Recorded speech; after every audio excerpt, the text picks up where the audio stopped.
Tengo acá un estudio que me pareció un bait absoluto, pero que no deja de tener cierta realidad, que es una nota, más que una nota es un estudio en realidad, que salió del British Psychological Society, ¿no? Que dice las redes de actitudes como realidades intergrupales, uso del modelado de redes para investigar las relaciones actitud-identidad en contextos políticos polarizados. Esto que parece una cosa demasiado embrollada, en realidad va a una conclusión que es que, o una serie de conclusiones dentro de las cuales sacaron el recorte y la derecha es más diversa que la izquierda. Y acá con esto prendemos las alarmas. Demostramos que las propiedades estructurales de la red proporcionan información sustancial sobre identidades partidarias latentes, es decir, con algunos datos o algunas pequeñas opiniones de los individuos pueden rápidamente identificar a qué bando pertenecen. En segundo paso, evaluamos el potencial de las actitudes para comunicar información relevante para la identidad. O sea, ¿qué potencial impacto va a tener esa opinión que da la persona, ¿no? Bien, el objetivo tiene apoyar, dice, la investigación tiene como objetivo apoyar este proceso y sugiere un enfoque metodológico que permite a los académicos conectar las representaciones intraindividuales de la pertenencia a un grupo con estructuras de actitudes a nivel macro. Y dice que desarrollan sobre dos premisas. La primera establece que las estructuras de actitudes coordinadas pueden revelar e informar identidades sociales latentes, haciendo así del modelado de redes un enfoque fructífero para estudiar fenómenos entre grupos, ¿no? Eso. Una segunda premisa que se deriva de este primer conjunto de hallazgos es que debido a los individuos, de que los individuos tienen representaciones internas de cómo se relaciona, la actitud que ellos tienen en la vida, la actitud de las conductas, los hábitos o digamos así, las opiniones, se relacionan con la identidad. Entonces, esas actitudes transmiten información relevante para la identidad que las personas poseen, ¿no? A eso llaman la ventana de identidad. Está la primera figura, la A, y después está la figura B abajo. 2A representa la red de actitudes extraída. Una inspección visual de la red revela dos grupos de actitudes. Para comprender si el partidismo era un factor latente que se superponía a los dos grupos, generamos un mapa de calor correlacionado a la sección de cada nodo, identificando con la identificación partidista autoinformada de los participantes. Es decir, yo me identifico como de izquierda o como de derecha, o en este caso, demócrata o republicano. Y en la figura 2B, el grupo refleja el sistema de creencias demócrata, ¿no? Dice que el sistema de creencias demócrata contenía casi exclusivamente actitudes extremas, ¿no? Miremos de vuelta la imagen, el de abajo. Fíjense, no hay más que colores polarizantes, rojo o azul. No está todo el tendido de graduaciones que van como en la figura de arriba. Es decir, la figura de arriba representa al electorado republicano y en la figura de abajo representa más bien las expresiones del electorado demócrata o de izquierda.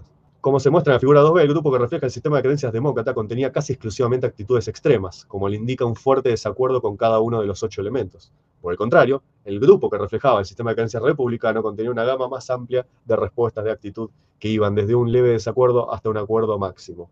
Es decir, había opiniones más diversas. Curiosamente, los que tenían posiciones más bien demócratas iban indefectiblemente en el espectro azul, ¿no? Azul por el Partido Demócrata.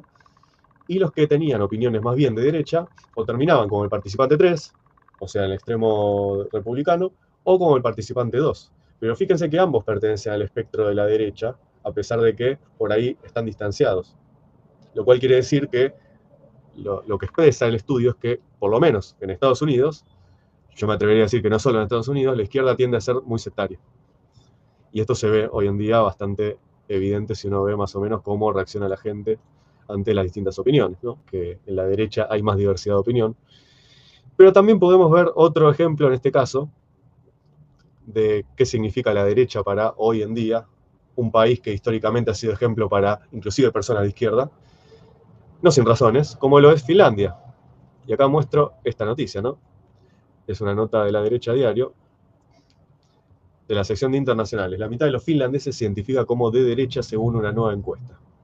El estudio reveló que la ideología centrista es cada vez menor y la derecha llegó al nivel más alto jamás registrado. Eso lo tendríamos que matizar también con que Finlandia, desde la invasión de Rusia a Ucrania, ha decidido finalmente romper con la neutralidad estratégica de siempre para unirse a la Alianza Atlántica, ¿no? A la OTAN. Dice, casi la mitad de la población finlandesa se siente identificada actualmente la ideología de derecha, según una reciente encuesta del Foro Empresarial y Político de Finlandia. la cifra más alta jamás registrada en su estudio anual sobre valores y actitudes. El sondeo correspondiente al año 2025 indicó que el 49% de los participantes se ubica en la derecha del espectro político. En contraste, un 31% se identifica con la izquierda, mientras que apenas un 19% se considera de centro.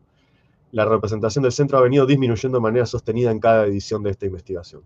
De acuerdo con Mico Laxo, director de comunicaciones de la entidad, estos resultados reflejan un proceso creciente de polarización ideológica, ¿no? Estamos hablando de un país que históricamente tiene grandes consensos, es decir, es un país que no está acostumbrado a las polarizaciones demasiado grandes. Bueno, también fijémonos en los números, ¿no? Si estamos hablando 49-31, quiere decir que todavía hay un casi 20% que más o menos mantiene opiniones moderadas, si se quiere. Pero es un país que históricamente ha estado acostumbrado al consenso. Es decir, tanto de izquierda como de derecha están todos de acuerdo en que el servicio militar obligatorio tiene que seguir, que la educación tiene que ser de gestión pública con competencia presupuestaria. Eso también hay que remarcarlo, porque hay gente que piensa que, no sé, como que funciona igual que países como los nuestros.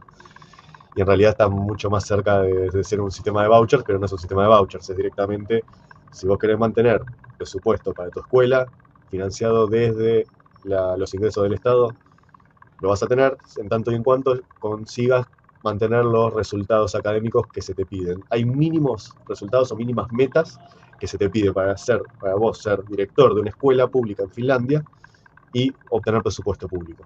Es decir, no porque seas una escuela pública, el presupuesto te va a ser garantizado, te lo tenés que ganar.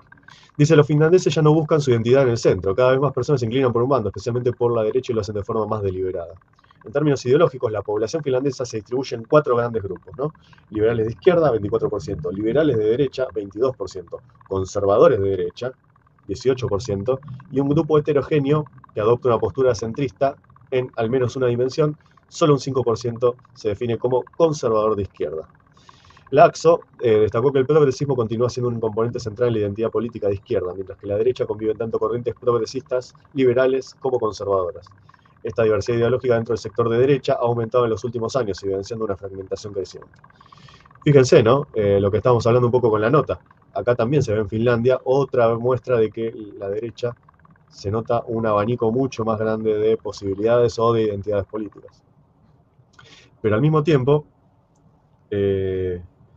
fíjense que, si bien uno puede decir, mirá, es un país que está cada vez con más tipo de posiciones o más engloba posiciones de derecha, al mismo tiempo a la derecha, hay que decirlo, en cualquier parte del mundo le cuesta mucho de poner esas diferencias para hacer causa común. Algo que a la izquierda no le ha costado en absoluto. Fíjense con qué facilidad hacen frentes, bueno, usando esa herramienta discursiva llamada antifascismo, ¿no? Si recuerdan los que estuvieron en la vez que hice la columna, lo de Jordi con el tema de qué es el fascismo y todo eso, yo en la conclusión lo dije, todo el fascismo hoy en día no existe como lo fue el fenómeno de Italia, de Alemania, etc. Lo que hoy existe es una retórica antifascista que en realidad significa antioccidental. O sea, la retórica que hoy se disfraza de antifascista es la retórica que va en contra de todo lo que significa la identidad occidental. Y que esa identidad significa respeto absoluto por el individuo como límite, es decir,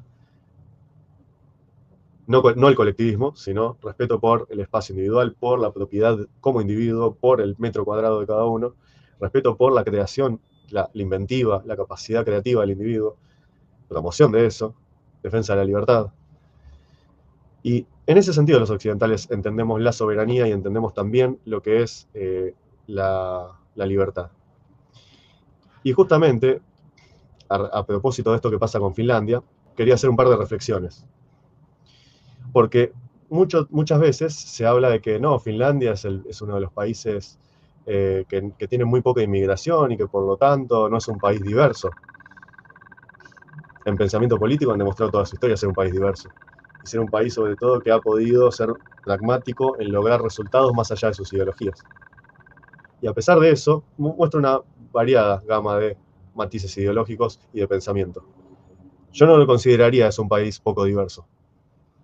Los países, de hecho, son en su gran mayoría diversos en sí mismos, salvo que sufran un diezmo de su población, que la población sea diezmada, o que sufran algún tipo de exterminio o de limpieza étnica o de genocidio.